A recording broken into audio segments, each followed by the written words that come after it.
Monsieur Delafont, comment a commencé cette superbe aventure? Il y a déjà 6, 7, 8 ans, quoi. Mais à ce niveau-là, depuis ma retraite, il y a en 2005.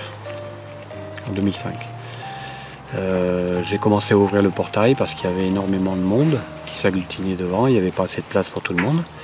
Là, les gens sont rentrés, ils ont commencé à mettre de l'argent dans la boîte aux lettres.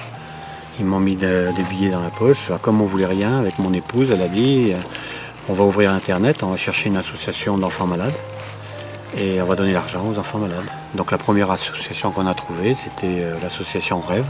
Et depuis, on est fidèle avec eux et on récolte l'argent que veulent bien donner les visiteurs à l'association Rêve pour réaliser le rêve des enfants malades qui passent les fêtes à l'hôpital ou alors qui sont vraiment atteints de maladies assez graves, pronostic très très réservé. Enfin, voilà. Cette association nous a plu parce qu'elle est très transparente. Vous tapez Rêve sur Internet et vous rentrez tout de suite dans l'association avec la composition de son bureau, tout ça. Et les gens même, ils peuvent aller sur chaque rêve d'enfant et voir qui est le parrain. Donc ici, les gens sont déjà allés, ils ont vu que c'était grâce à la maison illuminée, par exemple, l'année dernière, que le plus gros rêve qui avait été réalisé, c'est envoyer un enfant en Laponie finlandaise pour voir le vrai Père Noël. Ça coûtait 2 500 €, alors qu'un rêve moyen, c'est 1 000 €. Et là, ça s'est fait en 4-5 jours. Donc on a choisi un deuxième, puis un troisième rêve, puis plusieurs rêves. On fait une bonne dizaine de rêves, quoi. Donc j'ai déjà choisi les 3 premiers rêves cette année pour ces enfants. Quentin, il y a Noémie et Romain. 3 rêves déjà. Il y en aura certainement plus. Voilà. Donc j'ouvre le 10 décembre et jusqu'au 8 janvier.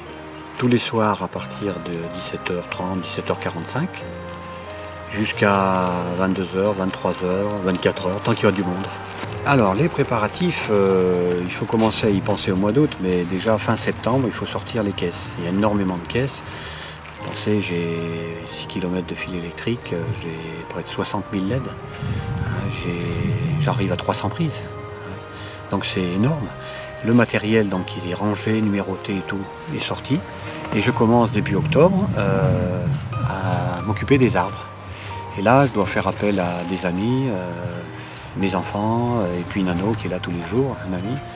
Et on travaille tous les deux, tous les jours. Il faut 2 mois et demi, bien 2 mois et demi maintenant pour faire ça, à 2 ou 3.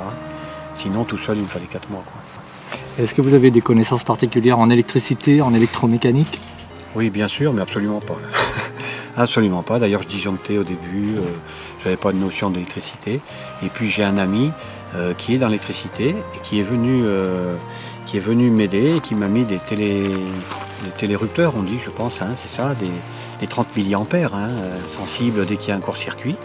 Et il m'a fait le gros branchement, c'est-à-dire le gros réseau, sur lequel je peux repiquer toutes les rallonges, toutes les guirlandes, avec des sécurités partout, quoi. Et donc après, il faut passer à la caisse, c'est-à-dire qu'il faut aller au magasin, puis chercher des guirlandes. Alors dans le temps, j'achetais 3-4 guirlandes comme tout le monde chaque année. Et puis après, j'ai passé à 20 ou 30 guirlandes chaque année, quoi. Et en plus, il y a des nouveautés quasiment tous les ans. Ouais, il y a des nouveautés. Et puis il y a une nouveauté qui est un peu spéciale, c'est la nouveauté que, par exemple, les cordons en 220 volts ne sont plus donnés à la vente. C'est des LED de basse tension, comme les Champs-Élysées. Ça coûte bien moins cher, enfin ça coûte bien plus cher, on ne le dit pas aussi, à l'achat, au départ. Mais les guirlandes durent bien plus longtemps, elles éclairent bien mieux, mais c'est plus cher. C'est ça le problème, il est là. L'année dernière, j'ai dû mettre 3 000 €, mais c'est une passion. C'est vraiment, je m'en plains pas du tout. C'est une passion, je fume pas, je bois pas. Oui, donc automatiquement, je passe là-dedans. En montant, je passe là-dedans. C'est vraiment la passion. Le jour où ça devient une corvée, c'est terminé. J'arrêterai. Comment vous avez fait pour faire supporter le compteur électrique? Un compteur électrique, ça se modifie. C'est-à-dire que vous appelez les agents qui s'en occupent et vous faites monter le compteur. Mais à chaque fois, il faut le faire descendre, faire monter, faire descendre. Donc je l'ai laissé comme il était, puis c'est tout. Mais je ne me suis jamais plaint de l'électricité. Un peu plus, un peu moins, c'est comme l'eau. Si on voulait trop économiser, on n'arroserait pas les plantes. Si on voulait, on éteindrait toutes les lumières. On aime les lumières, c'est une passion, j'allume et puis je paye.